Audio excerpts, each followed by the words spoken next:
ಶಿವಮೊಗ್ಗದಲ್ಲಿ ಹೈಕೋರ್ಟ್ ಪೀಠ ಸ್ಥಾಪನೆಗೆ ಆಗ್ರಹಿಸಿ ಶಿವಮೊಗ್ಗ ವಕೀಲರ ಸಂಘ ಅನಿರ್ದಿಷ್ಟಾವಧಿ ಹೋರಾಟ ಆರಂಭಿಸಿದೆ. ವಕೀಲರ ಭವನದ ಮುಂಭಾಗ ಹೋರಾಟ ನಡೀತಾ ಇದ್ದು, ಮಧ್ಯ ಕರ್ನಾಟಕಕ್ಕೆ ಹೈಕೋರ್ಟ್ ಪೀಠ ಬೇಕೇ ಬೇಕು, ಶಿವಮೊಗ್ಗನೇ ಕೇಂದ್ರವಾಗಿಟ್ಟುಕೊಂಡು ಪೀಠ ಸ್ಥಾಪಿಸಿ ಅಂತ ಆಗ್ರಹಿಸಿದ್ದಾರೆ. ಮತ್ತು ಉದ್ದೇಶಿತ ಮಂಗಳೂರು ಹೈಕೋರ್ಟ್ ಪೀಠ ಏನಿದೆ ಅದಕ್ಕೆ ಶಿವಮೊಗ್ಗವನ್ನು ಸೇರ್ಪಡೆ ಮಾಡೋದಕ್ಕೂ ಸಹ ತೀವ್ರ ವಿರೋಧವನ್ನು ವ್ಯಕ್ತಪಡಿಸಿದ್ದಾರೆ. ವಕೀಲರ ಈ ಹೋರಾಟಕ್ಕೆ ನಾಗರಿಕ ಹಿತರಕ್ಷಣಾ ಸಮಿತಿ ಬೆಂಬಲವನ್ನು ಕೊಟ್ಟಿದೆ ಮತ್ತು ಹಲವು ಸಂಘಟನೆಗಳು ಸಹ ಇದಕ್ಕೆ ಬೆಂಬಲವನ್ನು ಸೂಚಿಸಿದ್ದಾವೆ.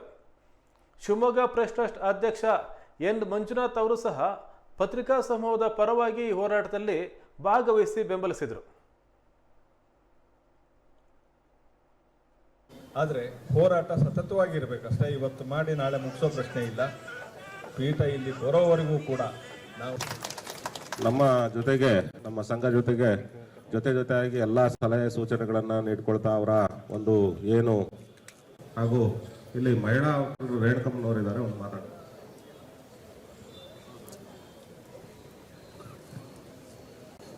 ಬುದ್ಧಿವಂತ ಹಿರಿಯ ವಕೀಲರನ್ನು ಹೊಂದಿದೆ. ಅವರ ಹೋರಾಟಕ್ಕೆ ನಾವೆಲ್ಲರೂ ನಾಗರಿಕ ಹಿತರಕ್ಷಣಾ ವೇದಿಕೆಯಿಂದ ಪ್ರಧಾನ ಕಾರ್ಯದರ್ಶಿ ವಸಂತ್ ಕುಮಾರ್ ಅವರು, ನಾಗರಾಜ್ ಗೌರಿ ಅವರು ಇನ್ನು ಕೆಲವು ನಿಮಿಷ ನಮ್ಮನ್ನು ಸೇರಲಿದ್ದಾರೆ.